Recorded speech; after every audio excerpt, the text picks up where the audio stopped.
Welcome to Backbone Unlimited. My name is Matt Hartsky. Thanks for being here.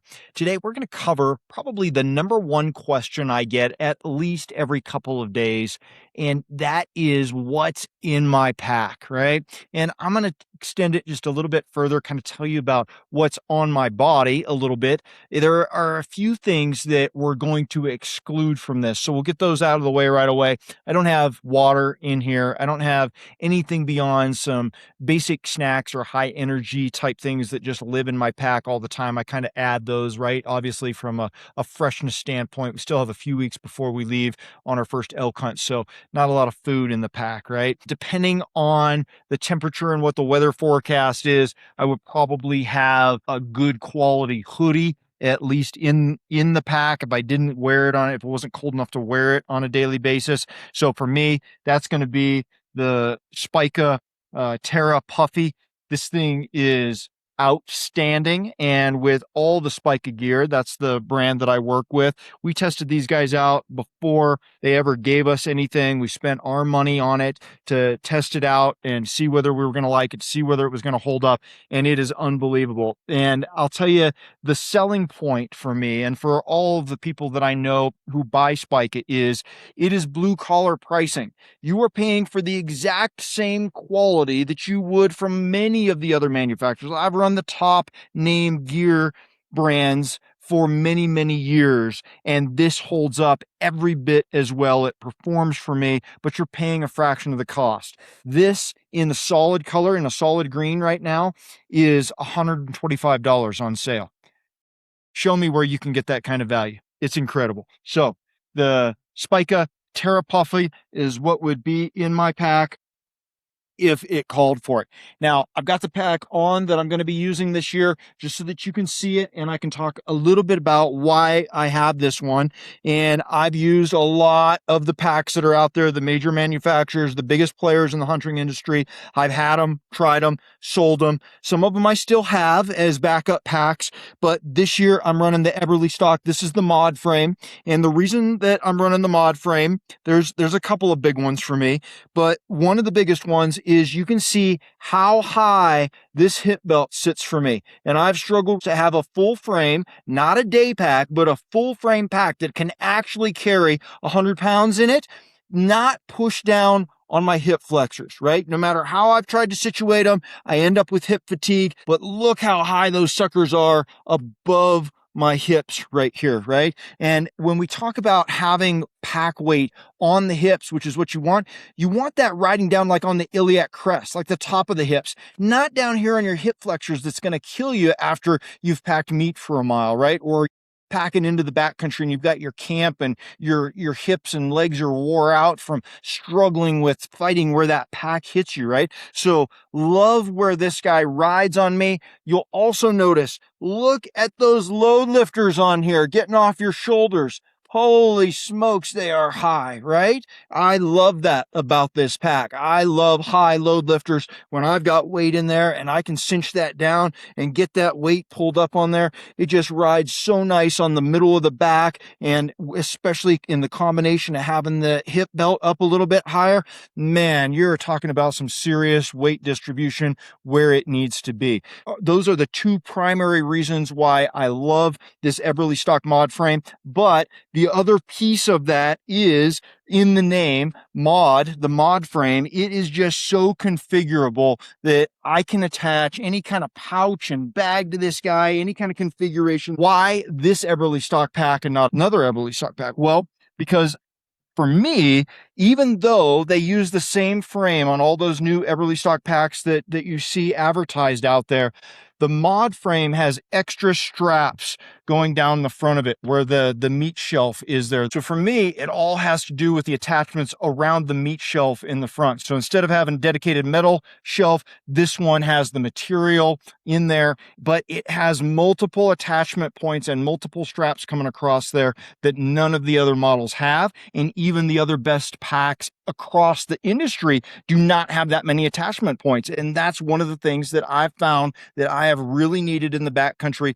whether it's packing back in for multiple day trips or, packing up to the top of the mountain goat hunting and staying for a week, whatever the case is. And then you get to the meat packing and you never have enough compression and straps to get everything tightened back down. And then if you have meat plus camp that you're trying to get out, there's just so much attached to these sometimes. And this gives me the most versatility to do what I want to do, what I need to do.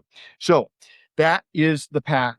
Let's get to that more in just a minute. So let's start here with the chest harness, with the Bino harness holster, because I don't want you to think that maybe if I only covered what was in the pack, then I missed a few things, that I didn't carry those things, when it's because I carry them up here, right? So first and foremost for me is probably weapon utilization. So I have Venandi holsters attached right here onto my Bino harness. So they are the patented Bino harness holster. I know you've seen some others out there, but these guys are the ones that own the patent on this guy. And I'm running the Glock 43 in this guy, the compact 9mm, because it's lightweight. It's out of the way for me. I run Underwood ammo in there, the very best of the best ammo. And so I can go with something a little bit lighter. It's a life-saving device for me. It's a tool. That's it. That's all it's meant for. So I don't need to carry something giant with 14 magazines, right? Beyond that, I have an extra pouch that I run at the top here because I run so much camera gear. And that's something that I didn't include in this review of my pack and pack dump as well, because I have so much of it. So if you guys are interested in me doing a camera gear pack out, what I actually have in here for camera gear, let me know, because it's just a ton. And so there's a lot of that camera stuff that might go on here or might go in the pack that I haven't included here. It's just too much to cover. That's the reason I actually have this pack on the Bino harness, is because I need to be able to run my phone in here and a lot of times charge that as well. So I have the Flextail chargers that I run in there. These are each the 10,000 milliamp hours, and they are phenomenal, both in the number of charges that you get out of them and the size. They are so thin. They're a fraction of the size of my phone. I'd show you that, but I'm filming with my phone right now. So anyway, they are phenomenal. The charging cord is in the lanyard, right? And so when you're done with that, it just pops right back in there. You don't have to worry about losing them or anything like that. And they're just always with you. And so I carry one or sometimes two, depending on how far I'm going and whether I think I'm going to run out of juice. And again, with all that camera equipment that I'm running, that is a huge thing for me. And how much I'm using my phone, a lot of times I'll just have my phone plugged in right here and I can pull it out. I can look it on X, pop it back in, and I'm good to go, right? So that is why I have that on there. Then inside my admin pouch over here on this side, just a couple of things in here at the moment. There may be more once the time season rolls around. One of the huge things for me are electrolyte pills. So in pill form, I don't have to worry about flavored electrolytes. I don't have to worry about powder, even though I keep some of those in my pack that I'll show you here in a minute. But I don't have to worry about any of that. I can grab my water bottle, pop a pill, and I'm good. And I usually do that about once an hour. Otherwise, I deal with severe cramping later on in the afternoon and evening, especially when I'm covering quite a few miles. So this is a must. I usually fill that little Ziploc with about 10 of those, and that lasts me for a solid day in there. Then I've got some extra reeds. Those, of course, are my reeds. Those are the Backbone Unlimited diaphragms, elk calls. And then I'll have a couple of batteries. So these two batteries, one is for my rangefinder, and the other one is a backup for a flashlight that I carry. We'll get to that flashlight here in a little bit. And then I just have a small roll of flagging tape in there. So right now, currently, that's the only thing that's in that admin pouch. I don't need anything extra in there, no extra bulk riding around. So the only thing I can think of at the moment that might go in that admin pouch that isn't in there right now is my capture gear adapter for my digiscoping, right? So that might go in that admin pouch at times, depending on whether I'm packing the spotting scope or not. And then, of course, wind checker is in the outside, easily accessible. Half the time that probably lives in my hand, and you guys know that from a lot of my other videos. Right now, I have nothing in the front admin pocket, but there could be a couple of things in there. It just depends where I'm going, how long I'm going to be gone. Obviously, I've got the rangefinder out here, so I'm running the Maven RF1 on that guy. And then in here, I'm running the Maven binos as well, made right here in Wyoming. So these are the Maven B2s 9x45. Love them, love the form factor, the clarity, and I've compared them to even other Mavens. They are just outstanding for me. Love them, love the light transmission. And then I do carry a fixed blade knife on the outside of that guy as well for quick and easy access. So I believe that is all with the Bino harness. All right, let's get into the pack, which you all want to see. Now, on the outside here, might as well start there. Of this guy, I do have an Eberlestock. It's a pass-through pouch. I could throw an Nalgene in here if I wanted to, but the way that I'm running it is for my Bugle tube. So this is the Backbone Unlimited Bugle tube. So if you're wanting to get one of these before season, we are over 50% sold out of this first run, and so they are going to be gone here shortly, probably this week. So if you're looking to get yourself the top of the line Bugle that we used last year to call in and kill 3 bulls between my oldest son and I, this is the guy that did that, and he just lives right here in this pouch for me. Super accessible. I probably should have showed you that before I took the pack off, how easy it was for me to get that in and out of there. Extremely lightweight material, and I can adjust it, and it's multi-purpose. I can use it for other things, but love that guy on there. As far as configuration of this particular bag, I do have different bags that go on this mod frame. This one right here is the new Brooks 3500, and I just liked it for the size and the configuration of all the pouches on here. So we might as well start with the lid, huh? So in my lid, I only want things that I'm going to need on a daily basis. So one of those things for me is teepee. I run these individual Kleenex packets in there for my teepee. I feel like that rectangle is the perfect size, and that way I'm not overstuffing extra teepee in here, trying to roll it up and stuff it in a baggie or something like that. And because they come in those plastic little cases, you know, it's a little bit of waterproofing to them as well. So love those guys. And then when I'm getting low, I just grab another one. And then I have 2 headlamps in here. So my primary headlamp is the Last Lights headlamp here. And with all of this gear, if I carry it, there's a pretty good chance that I'm a partner with one of these companies. Remember that I've bought all of this stuff and tested it before I ever asked to partner with these guys. And so I have affiliate codes. And if you want to hop on backboneunlimited.com, they're listed under our shop tab and then discounts on there. Most of the codes are Backbone or Backbone 10. To save you 10%. Sometimes there'll be a 15 or 20% code with some of the brands as well. So you can save a little bit of money, and that tremendously supports me and this channel so I can keep getting you information. So this is the Last Lights headlamp. I'm going to do a video just on this guy soon because I absolutely love him. What do I love about him? Well, he's pretty darn simple. So there are basically 4 light functions that I'm concerned with on this guy. 4 light outputs: a bright white, a less bright white, a bright red, and a less bright red on this guy. But one of my favorite things about it is the lockout function. So you can hard press it and long press it, and that is going to lock that guy out so it doesn't get turned on in your pack. That has happened to me so many times that that was a must for me when I upgraded my light the last time, my primary headlamp. The battery life on this guy is tremendous. If you need to charge it, we just unscrew that dude a little bit and it's USB-C rechargeable. Also, the battery comes out from the back end, and I keep a spare fully charged battery in there as well, so I can have immediate backup light. It's so small and so light to have that extra battery that's what I choose to do on this guy. So love those functions about it. It is everything I need. It's comfortable. It's not too heavy. The Last Lights headlamp. Backup headlamp, primary headlamp that I keep in here is the Flextail Zero. Extremely light and just great functionality, and definitely serves its place as a good backup for this guy. Also USB-C rechargeable here, but that big battery, big watch looking battery that you saw in my Bino harness there is to replace this battery. So I do keep an extra battery in this for this one as well. So between these headlamps, I should never run out of juice, right, with those extra batteries. So the hood is where I keep most of my food for a day hunt. And that's what this pack is configured for, right? I should have said that right off the bat. This is not configured right now for a multi-day hunt. This is a day pack. I could probably be just fine if I added a little bit extra food and a little bit of water in there. That's probably really all that would change if I was going for a couple of days other than my sleep system.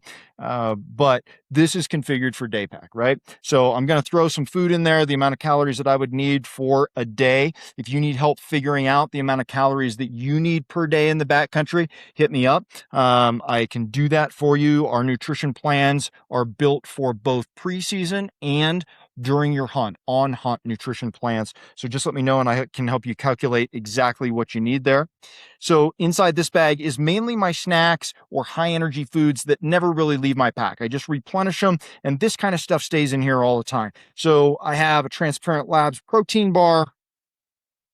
I have Roan Nutrition honey packets, both uncaffeinated, and I have some in here with 100 milligrams of caffeine, and I have some in here with 200 milligrams of caffeine. So depending on what I'm doing, if I'm packing out, I might need some caffeine. If I'm not packing out, I probably don't need the caffeine, and I'm just going with the uncaffeinated ones. I'm also a partner with Roan Nutrition, and you can save a good chunk of money there with a Backbone Unlimited code. The other thing I'll run is some of the flavored hydration packets. So these are also from Transparent Labs. They are my favorite supplement company. And no, I do not have a discount code with those guys. But I still believe they're the best. They are the supplements that I sell out of my personal gym and have for over a decade now.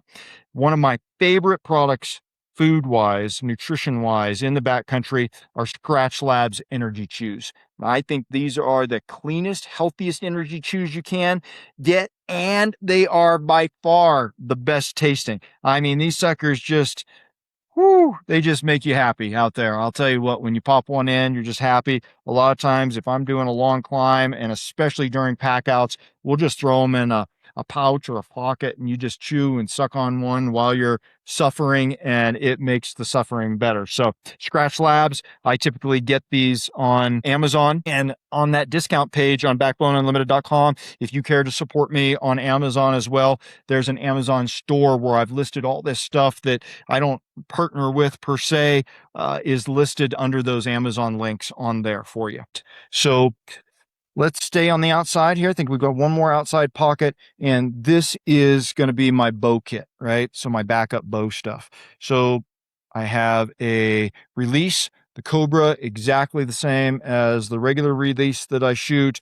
I have one extra broadhead, which is the sever. Love the severs. I have a wrench for the severs. I have my utility extra Allens and a little bit of string wax, batteries for my light if it's legal where I'm going to be, and I carry a quiver full of broadheads, so I also keep one sever field point in here. Let's hit the inside. Now, cool thing about this Brooks pack is it's a roll top, right? So we could access it from the roll top down from the top, or we can access it through the side pocket here, all right? But we've got one more pocket that I kind of forgot about up here. So this is kind of an internal, external pocket, right? It's still on the outside for me, but it's kind of hidden under that roll top right there. And really all I keep in here is my wallet, valuables. I keep an extra set of keys in here now with the new technology. Can't start the vehicle without the fob. And I have been out and about, come back to the truck, especially when it was cold, and had a dead fob. And so that was a lot of fun trying to figure that out. So now I keep an extra one in the pack with me, but that's all that's in there. And now we can get on to what I keep more towards the inside. I guess I do feel a couple things on this outside. So this is one of the areas where I would put water, and then some of the other things. I won't have all of these in here, but I am a big believer, as you heard me say earlier, in having strap down options and extra straps and places to attach them. So I do keep a lot of extra straps down here. It just makes life so much easier when it's time to pack meat out. including these NRS straps right here. So I think these are 3-footers, but they come in this skinny size, skinny lightweight buckle. My son Saxton runs 6-footers in his.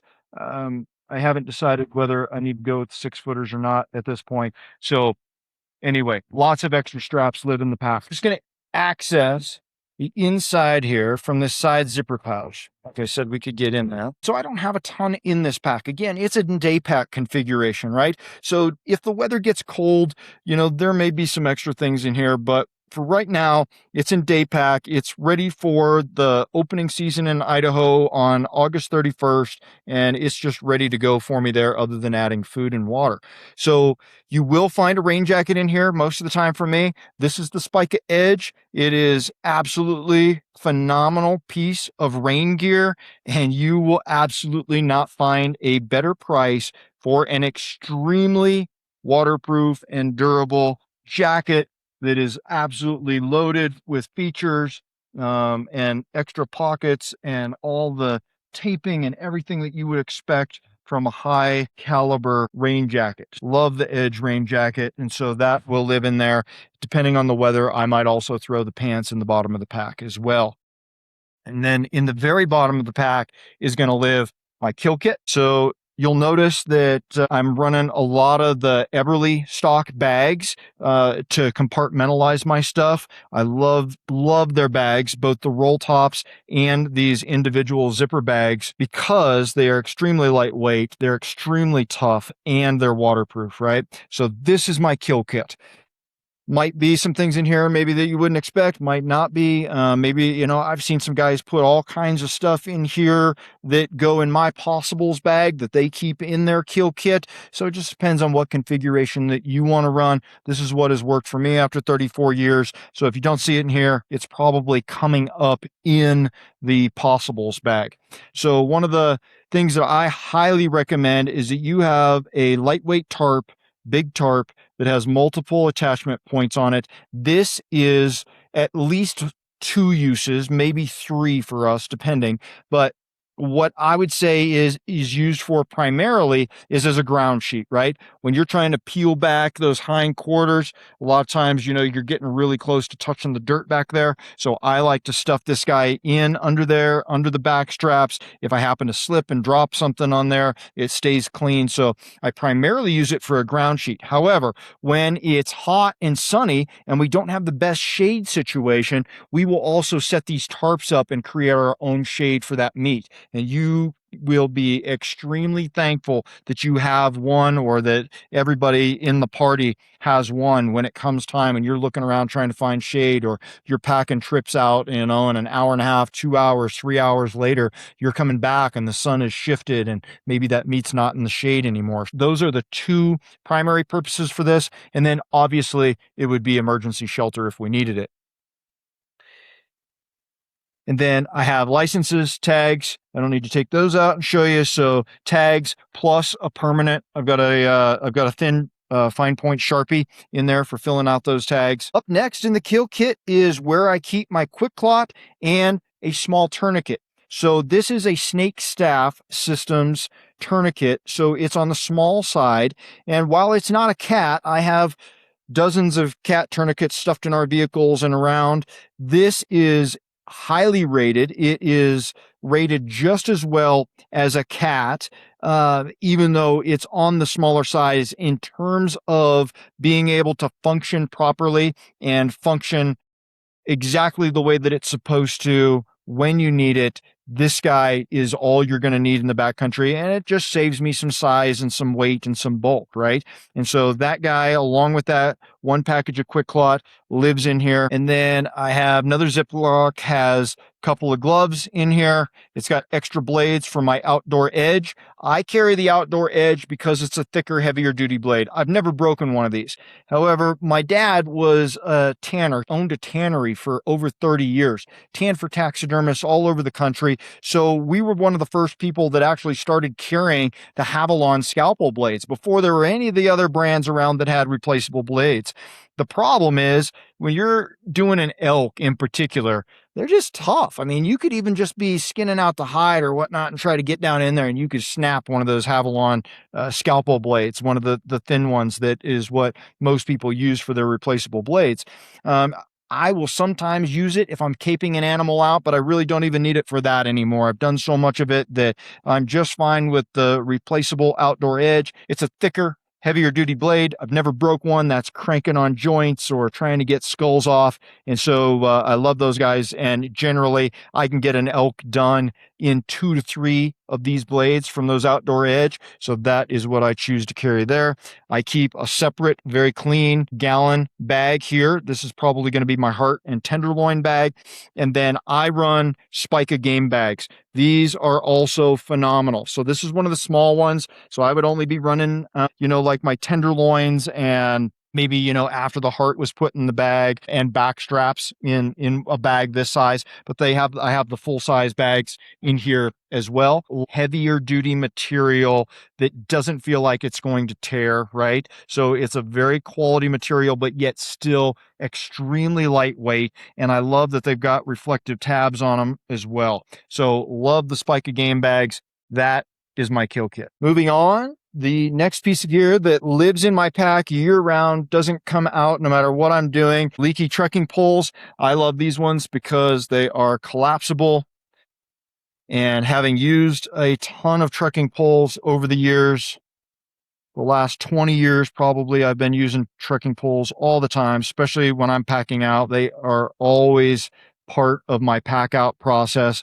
I just absolutely love how strong they are, and yet they pack down to nothing, right? So I can't say enough good things about how compact they are, how tough and durable they are, how quick they go together and break down. So that's all it took. And I've got the bottom portion here. And then if I just flip this top tab here, that's how I'm getting my length extension out of these guys, right? And then to collapse it down, I'm pushing the button, I'm sucking that in a little bit, and then they're just folding right back up and going right back in the bag. So love my Leki trekking poles. And then last but not least is my Possibles pouch. Again, another Eberlestock hanger zip pouch here. So inside this guy is our emergency bivy. I sell these on backboneunlimited.com directly, so you can get yourself a Backbone Unlimited one if you need it. Wouldn't be caught without it anymore. They're so lightweight and functional. If you got hurt back there or somebody that you were with got hurt, it's a great way to get inside that bugger and save your life. And the first thing we'll cover is just what's in the actual Possibles pouch itself. So again, another Eberlestock hanger zipper bag. And the first thing that pops out here is my fire starter. So this is trioxane, so military grade trioxane that I buy in bulk. And then I've got some Blackbeard fire starter in there when things aren't serious. But this trioxane, guaranteed. I mean, you barely even have to look at it when you're trying to spark or light a match or whatnot, and it catches and it will burn through absolutely anything. You just have to be careful with it because it does burn clear, and so you could potentially burn yourself if you didn't realize that it had caught fire. Next up, I run a spare headlamp in here. This is the renowned Nightcore HA11.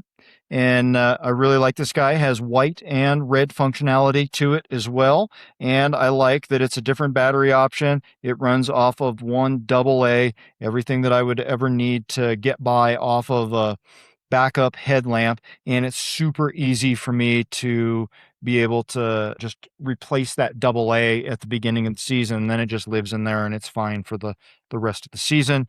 Then I have one more headlamp in here, and this is one of the little mini Petzls, the ultralight buggers, and that's a last resort. Why so many headlamps? Because if you've ever been caught out there without a headlamp when you're trying to pack out meat or whatnot, it is a nightmare situation, and I never want to be without one.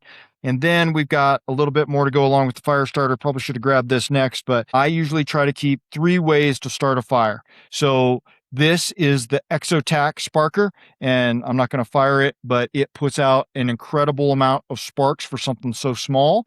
And then in the Exotac rubber case, I keep a Bic lighter, and that keeps that guy protected in there and guaranteed to fire for me. And then in a very lightweight case, I have my waterproof matches, and this guy is pretty cool because he has a striker on the bottom of it. So that's Exotac. I've got a pretty good length of paracord in there. And that is it for my little mini possibles pouch. And then we'll move on. And we're mostly first aid at this point in the rest of this pack. I do have a contractor bag that lives in the bottom of this bag as well. Useful for all kinds of things, emergency rain gear, wrapping up something and keeping it dry, as a pack rain cover. Or a lot of times what we'll do is if we kill and we've got a head to take out, I'll put that head in that contractor bag, right? And then strap it to the pack. And that way it's not just dripping all over me and the pack. And the other thing we'll do with it is sometimes we're out and about and we find dead heads. And after we legally make sure that we can take it, then we'll throw that dead head in there and it keeps you from getting your pack all stinky while you do that. And then we'll dive into some of the first aid. So some of you guys are probably well beyond me in your first aid knowledge. I have been a certified first responder, have a lot of backcountry classes that I've taken for first aid. This is just kind of what I've settled on, what works for me. You may have other pieces of gear in here. Let me know if you do. Now, I used to keep sutures in here, but I don't know if I could suture myself up, came down to it. And so this more recent invention with these wound closure strips that you zip on there. Several companies have their own variety of these. These ones were made by My Help. My Medic has some zip. I think they call theirs zip closures or something, but basically you just stick that tape on either side of the cut and you pull it and it just makes basically a stitch. And so there's several different sizes that I have in here of that. You saw that I had Quick Clot in my kill kit, but it's only a 2-foot, section of that, because generally that's probably going to be hands getting cut or whatnot. My son did stab his leg last year, and so I do have a longer, more robust Quick Clot in there as well. Make sure you guys are checking those. They don't stay good forever, so you will have to replace them at some point. I keep iodine for cleaning stuff out, keep a little tube of Neosporin in there. I've got a signal mirror. I have aqua tabs for emergency water purification. I have a tiny pair of tweezers along with a couple of safety pins that could be used for digging out splinters or closing things, or, you get a rip or something that you need to close back up in your clothes. You've got some safety pins there. Then I have boo-boo kit. So I've got all kinds of Band-Aids in here.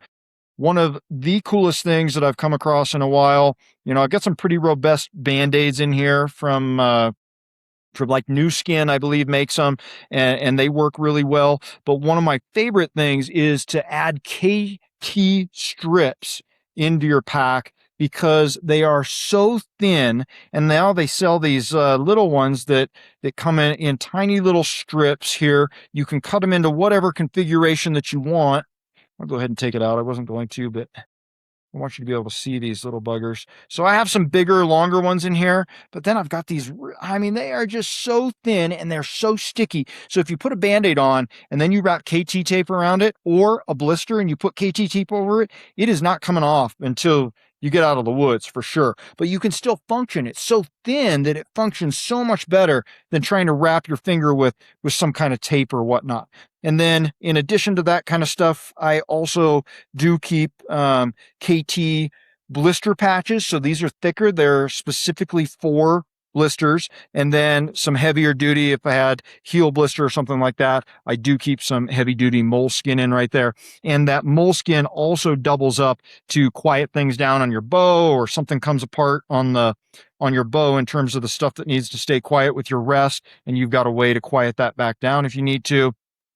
And then I also keep a length of Gorilla Tape in here wrapped around a card for patching things and things of that nature. So that is pretty much it for my first aid. I do keep New Skin in there as well. I used to keep super glue in there, but the New Skin works just about as well, and it doesn't irritate the skin, doesn't cause any kind of burning. It dries almost as fast, but when it dries flexible instead of hard, and so this is a better option, in my opinion, for that.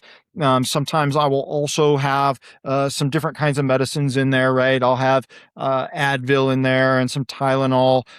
Sometimes I'll have some diarrhea medication in there. Sometimes I'll have a hydrocortisone pen in there for, stings and things of that nature. But that's pretty much it. And that's pretty much it for the pack. That's a day pack loadout for me. So let me know if you're surprised that I don't have something in there, something that I forgot, something that needs to get in there before we leave on our first trip. But I've pretty much tried to simplify this down to just what I need: high quality gear, lightweight gear that balances out the quality with lightweight. It's only what I need. So you won't see a lot of fear gear in here, right? I'm not packing for every worst case scenario. I've really tried to balance out that weight to effectiveness ratio, right? What do I need for sure, 100%? What is non-negotiable? And then beyond that, I cut it out and I don't carry it anymore. All kinds of weight stuff that I see people have in here, like hatchets and big rope and multi-tools and all kinds of stuff. And if that's what you need to feel good out there, that's great. That's your business. I'm not going to tell you what you should have. I don't care what kind of brand you use. I just want to let you know what I use. There are a ton of different options. Flashlights and headlamps, for instance. I have boxes full of headlamps and flashlights that I've gone through, downstairs in my cave. So, there's just a lot of iterations that I've gone through to land on what I have. Reason behind it, but I'm constantly testing things out as well. And again, this would get expanded a lot. Even if I were just going on a 3-day hunt, there would be things in here that are not in here right now. Might be SteriPen, might be a way to boil water, probably going to be some type of stove for food, right? Some way to filter water. There's a whole lot of things that are going to go in there if it moves beyond this day pack status. And we will talk about that as we get into those seasons for us that are going to be multi-day trips. But for right now, I want to start off because, probably the first things we'll be doing, we might be hunting antelope with the bow, and then we're going to be headed to Idaho for that early archery elk season. So, and then we're just boom, boom, boom, multiple elk, multiple states, multiple mule deer, multiple states, whitetail, multiple states. And so the pack configuration is going to change a little bit depending on the season and where we're at and what we're doing and how far we're going. But this is primarily it for my day pack. This is what's going to live in here. And I'm thankful that I had enough people asking for it that I finally lit a fire and got it going and got this done. Let me know if you have any questions you want to discuss gear. My opinion on this or that would be welcome. Yeah, just hit me up in the comments and let me know if you have other questions you'd like me to address in videos. Would love to do that as well. Hope you guys enjoyed this pack breakdown. I will have the list in the description to this video, as well as there is a day pack list on my website as well that I can get you a link to. So if you need that, just hit me up, let me know, and I'll get you squared away. Thanks for being here. I sure appreciate you guys. Until next time, train harder, hunt smarter, and never settle.